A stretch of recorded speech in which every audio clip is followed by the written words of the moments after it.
And so I think it is important, if we're going to talk holistically about student safety, that we not ignore the rise of domestic terrorism in America and take that into consideration. The omission of that from this bill and the vagueness around the word promote, and of course the inclusion of Hamas, there's no way to paint it. This is 100% a politically motivated piece of legislation that originated in partisan politics. Our own governor spoke about this on national television. The Board of Governors attempted something similar and then failed. So none of this exists in a vacuum. I was also at the Board of Governors meeting yesterday as well, where sociology was removed as a gen ed course, and of course DI spending was prohibited. So I have to look at this from a bigger perspective. I have personal concerns as a daughter of immigrants, someone who is Iranian American. I have often been called a terrorist. I have navigated that my entire life. I've been accused of dual identity or dual loyalty because I have family in Iran that I worry about. When I advocate for peace, when I advocate against war, I am called a sympathizer for the Islamic Republic of Iran. I have navigated that type of rhetoric and those accusations for my entire life.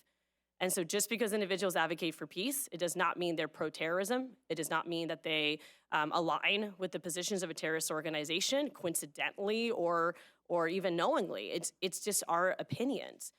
And so I can't feed the fire. I can't support legislation that is incredibly subjective and problematic in that way, where it opens up, I would say it opens up the platform for even more abuse. You know, tensions are already high in this country. This weaponizes individual people to attempt to censor another. And that is not democratic, that is not American.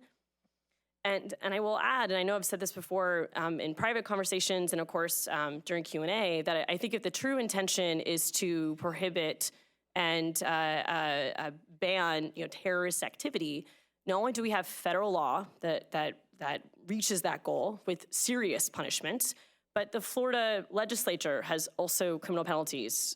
We've placed that in statute. And so really this bill is not necessary.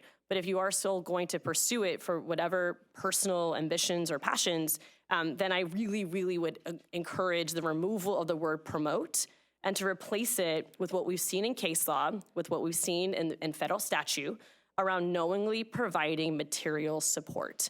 That not only narrows the bill, but it keeps it constitutional compared to what we have now. And you don't have to take my word for it. Organizations like FIRE have also expressed opposition to this bill in the media. And FIRE, for those who don't know, is a center-right organization. This is not a position held by one political viewpoint. And again, I think it's so important for us to embrace dialogue and to dive in conversations that make us uncomfortable. In fact, as I noted, this legislature in 2021 passed a bill to do that. And I just find it ironic that 2 years later, we're now saying, well, no, we actually don't want to be uncomfortable when it personally impacts my comfort, right? And I mean, we should embrace all dialogue, regardless of where we are in that position. That is what makes this country great. That's what makes all of us great as Americans. And so I encourage folks to embrace the discomfort. Don't try to cancel it.